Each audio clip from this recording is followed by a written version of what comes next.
Well, it is one of the most watched shows of 2023 and the stars are back for an explosive second season, which premieres on Netflix on the 31st of October. I got the inside scoop from Kerry Russell and Rufus Sewell about The Diplomat. Explosion in central London. Can we find the Home Secretary? I'd like to be able to tell the ambassador whether her husband is alive or dead. Kerry and Rufus, it's great to see you. How you doing, Richard? How's it going? I've got to tell you, I love the show so much. It ticks all the boxes for me. Kerry, set the scene. Tell me where we pick up. We left season one. Kate was definitely on the verge of exploring other romantic options. As you would. And a big car explosion happens involving her husband and many people who work with her.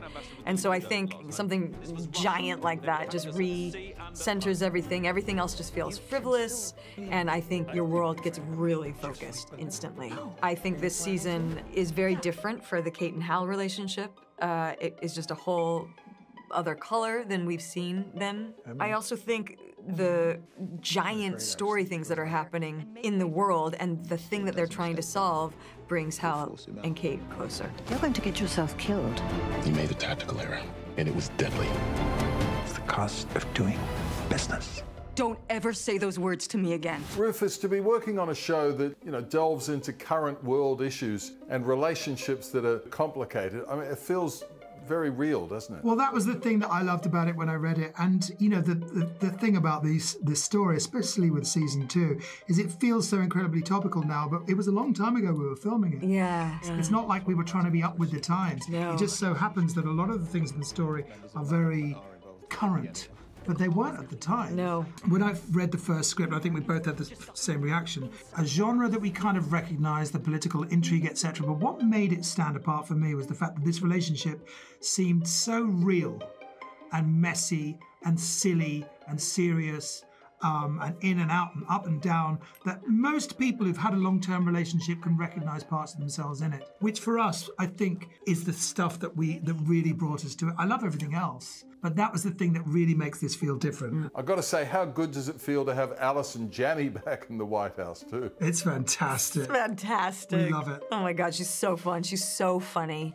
I mean, us doing dance moves on Offset, like, she's just so much fun. She's as much fun as you want her to be. We were everything. She was everything we hoped she would be. And, I think we were all enormous fans of hers before. So for her coming on it was a big vote of confidence in the show. It was a big boon, and it was great to have her. You dug up a conspiracy inside this government.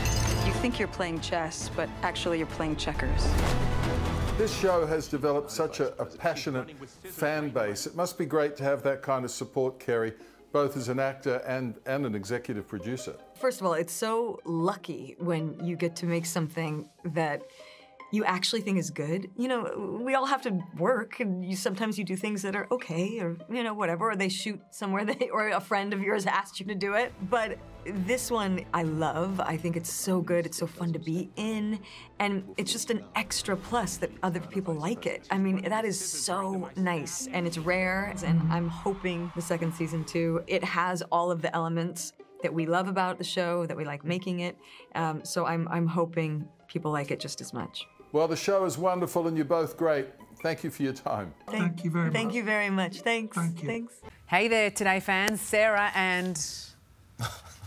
What's my name again? Oh my God, Carl. Hey, thanks for watching our YouTube channel, though. Subscribe now for more news, special reports and amazing Aussie stories. And Carl misbehaving, Whoa, of course. That never happens. Always happens. What's she talking about? Always happens.